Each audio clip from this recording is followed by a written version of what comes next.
House believe that the public option was the best way to hold the insurance companies honest, to keep them honest, and also to increase competition. If you have a better way, put it on the table. House Speaker Nancy Pelosi among the supporters of the public option, who is at least willing to listen to a reform proposal that doesn't include the public option. Congressman Anthony Weiner, once the clearest voice in the House in favor of the public option, is even further ahead of the Speaker. On this show last night, he said that letting younger people into the existing public program, into the existing public program, Medicare, would be an even more progressive, better policy than the public option as it stands now. Congressman Weiner's argument is bolstered by the fact that the big public option idea had in the last couple of months been compromised down to a blurry little dim shadow of its former self. There is a progressive argument to be made for trading away a small, ineffective policy option in favor of, say, a big expansion of Medicare. There's also a progressive argument to be made, however, against it. Activist Jane Hampshire of FireDogLake.com wrote today of the Senate bill, quote, "Shoveling taxpayer dollars into too big to fail insurance companies is not the change I voted for. It forces Americans to buy the products of large corporations, then the IRS penalizes them if they refuse." And then earlier tonight on The Ed Show here on MSNBC, Ms. Hampshire made this promise to wavering Democrats. We negotiated down from single payer, and we've got 65 members of the House who said that they would vote against any bill that doesn't have a public option, and we're going to hold them to that. But we're looking at a situation where we had 88 co-sponsors of H.R. 676, and most of them have headed for the hills. They didn't want to take a stand like that. They were from strong Democratic districts, and when the going gets tough, what they do is enable a bill about which the insurance companies said, we won. They said, Ben Smith reported that the insurance lobbyists are saying about this bill, we won. And if these Democrats vote for that, it can't happen without their help. We're going to be looking to run single-payer candidates against them in their districts. Jane is not alone in her feelings on this. From MoveOn.org today, there was this. Senate Democrats have just announced a tentative health care deal that doesn't appear to include a real public health insurance option. Instead of pulling out all the stops, they've bargained away the heart of health care reform, allowing conservative senators like Joe Liberman and Ben Nelson to hold the process hostage and protect big insurance. If the health care bill doesn't include a public option, it'll be a huge giveaway to the insurance companies. Any health care bill without a real public health insurance option is simply unacceptable. So says MoveOn.org. Marcos Melitsas at Daily Kos, the very influential lefty blog, made the case in a graphic metaphor today. He said, quote, "We are about to get a turd of a reform package, potentially worse than the status quo." That doesn't sound like something you'd want. Anna points out what appears to be, maybe, a growing gap between liberal politicians and liberal activists on this subject. And although it is the politicians who make the policies, it is the activists who, frankly, do what's needed to get the politicians elected, or not. Joining us now is former Vermont governor and DNC chair, Dr. Howard Dean. Governor Dean, it's very nice to have you here in person. Thanks for coming in. The hybrid politician / activist. I was going to say, and which are you now? Well, you know, here's the deal. First of all, I think this bill is, as Jane pointed out, a giveaway to the insurance companies. It has been for the beginning, because most of the people were never going to be in the public option.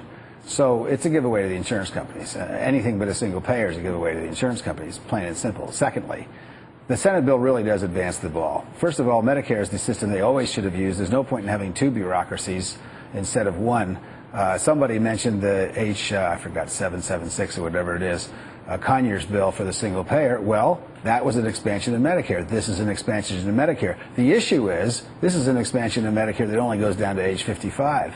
But it's significant, and it goes into effect a few months after the bill is signed. That's very important. And finally, Jay Rockefeller's amendment, which requires that insurance company pay out 90% of the dollars that they take in for health care. Today they keep 27% of all the dollars. They can only keep 10%. So there's some significant, there is really reform in the Senate bill, to be fair to the Senate.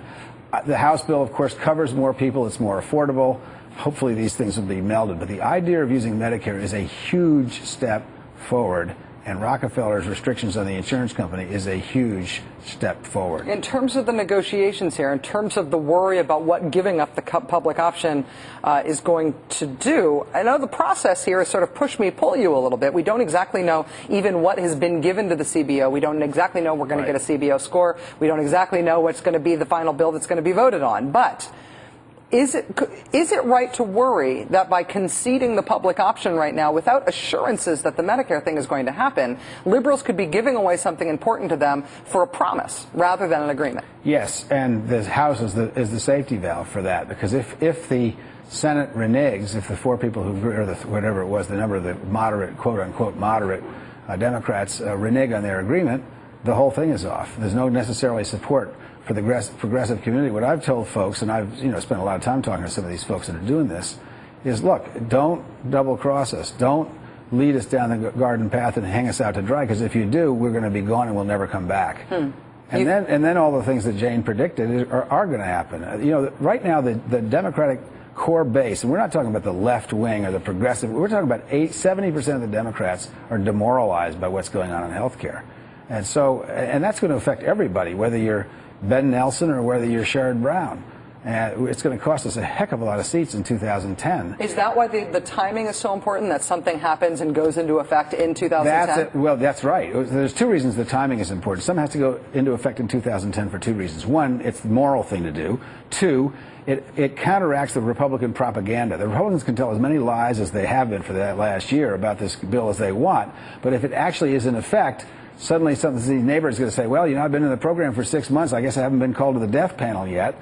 Or, and I'm still seeing the same doctor I always saw. That puts the lie to all this stuff. I learned that when I did civil unions, which caused a huge uproar. And once it actually went into effect, lo and behold, Vermont was not the AIDS capital of the world, and sixth graders didn't come home having been taught how to be gay by the teachers union. And all this stuff that floats around when controversial change happens, the way to put the lie to all the propaganda is just to do it.